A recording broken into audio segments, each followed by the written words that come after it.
Dans les rues animées d'une grande ville, où les bâtiments anciens étaient fatigués et où les lumières tamisées des réverbères projetaient de longues ombres, Marco marchait plongé dans ses pensées. Son âge et les difficultés de la vie se reflétaient sur son visage ridé. Chaque jour était pour lui un combat pour survivre, entre petits boulots et nuits blanches dans un appartement modeste. Ce soir-là, le vent froid de novembre soufflait dans les ruelles, mais un bruit soudain attira son attention. Un cri, ténu et presque imperceptible. Avant de continuer, abonnez-vous à notre chaîne et activez la cloche. Marco s'arrêta et regarda autour de lui. Il s'approcha lentement de la source du bruit, et derrière une benne, dans un petit paquet sale, il découvrit une petite fille. Il ne devait pas avoir plus de 6 mois. Les yeux grands ouverts et pleins de peur le regardaient sans cesser de pleurer. « Que fais-tu ici, mon petit ?» murmura Marco en se penchant pour retirer la couverture usée qui l'enveloppait. Son cœur battait à tout rompre alors qu'il essayait de savoir quoi faire. Il regarda autour de lui, espérant trouver quelqu'un, mais la rue était déserte. Sans hésitation, il souleva doucement la petite fille. « Je ne te laisse pas ici. Rentrons à la maison, nous trouverons une solution. » La petite fille était si légère que Marco ressentit un pincement au cœur, inquiet de sa fragilité. L'appartement de Marco n'était guère plus qu'un studio, situé au 2e étage d'un immeuble ancien et délabré. Les murs s'écaillaient, les meubles étaient usés par le temps, mais c'était toujours un toit au-dessus de la tête. À son retour, il plaça la petite fille sur le canapé et se précipita pour lui préparer quelque chose. Il n'avait pas grand-chose à offrir, juste du lait chaud qu'il faisait bouillir sur la cuisinière, mais c'était mieux que rien. Assis à côté d'elle, il lui donna à boire, surveillant attentivement chacun de ses mouvements. Les pleurs cessèrent et les grands yeux de la petite fille ne quittèrent plus son visage. « Je ne connais même pas ton nom, » murmura Marco, faisant allusion à un sourire. « Mais à partir de maintenant, je t'appellerai Giulia. » Dans les jours suivants, Marco s'est retrouvé face à une nouvelle réalité. Il n'avait jamais eu d'enfant et n'avait jamais pensé en avoir, mais Giulia faisait désormais partie de sa vie.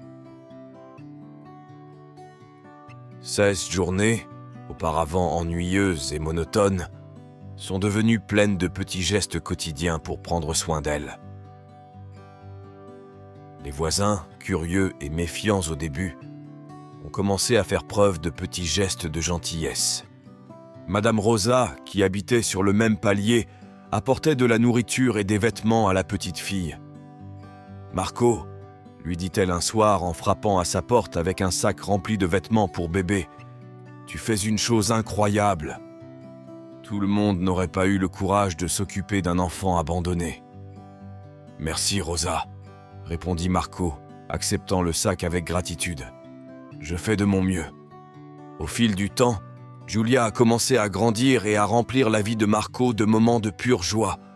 Malgré ses difficultés économiques et sa vie modeste, chacun de ses sourires et chacun de ses progrès remplissait l'appartement d'une chaleur que Marco n'avait jamais connue. Il lui apprit à lire avec des livres d'occasion, vieux et jaunis, et ensemble, ils se perdirent dans des histoires de princesses et de chevaliers. Giulia était curieuse et intelligente, et il n'a pas fallu longtemps pour que leur lien devienne indissoluble. Un après-midi d'automne, alors qu'il se promenait dans un petit parc, Giulia montra le ciel avec son petit doigt. « Regarde, papa! Les oiseaux !» s'exclama-t-il avec enthousiasme. Marco sourit, le cœur gonflé de fierté. « Oui, Giulia, ce sont des oiseaux. Ils volent haut dans le ciel. » Leur vie était simple mais pleine d'amour. Marco a fait tout ce qu'il pouvait pour fournir à Giulia le nécessaire, en effectuant des petits boulots dans le quartier, mais en retour, elle lui a donné un sens qu'il n'avait jamais connu auparavant. Chaque soir, après avoir couché Giulia, il s'asseyait et regardait par la fenêtre, pensant à quel point sa vie avait changé depuis le jour où il avait trouvé cette petite fille. Mais un soir, alors qu'ils rentraient du parc, ils aperçurent un inconnu debout devant leur porte. C'était une femme bien habillée, ce qui contrastait avec la décadence du bâtiment. Giulia serra la main de Marco.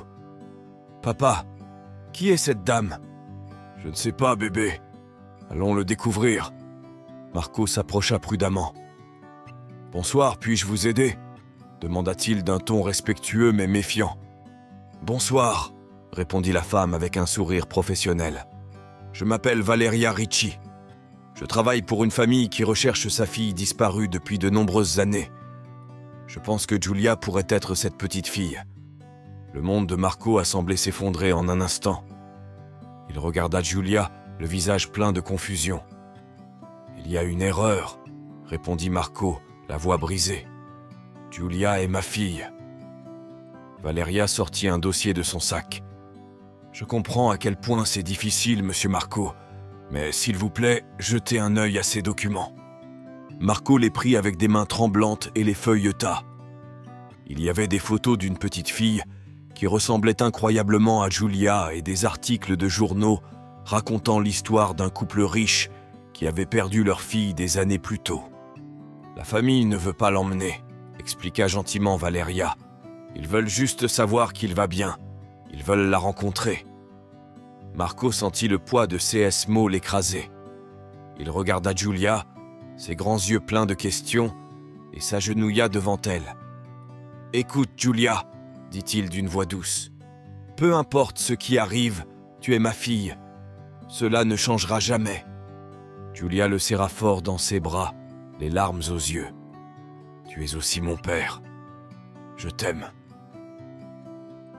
Les jours suivants, Marco et Giulia ont beaucoup parlé de cette révélation. Giulia, poussée par la curiosité, a décidé qu'elle voulait rencontrer ses parents biologiques, mais elle ne voulait pas quitter Marco.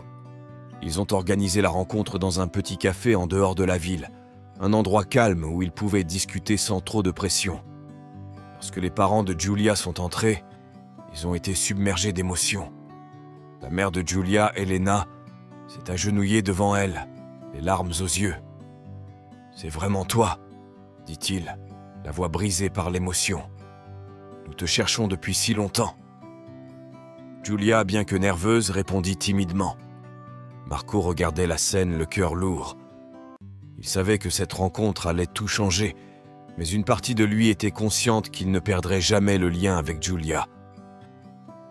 Au cours des mois suivants, Giulia a commencé à mieux connaître ses parents biologiques. Il partageait son temps entre Marco et eux, mais chaque soir il rentrait chez lui. Un soir, assise sur le canapé en train de lire ensemble, Giulia se tourna vers Marco.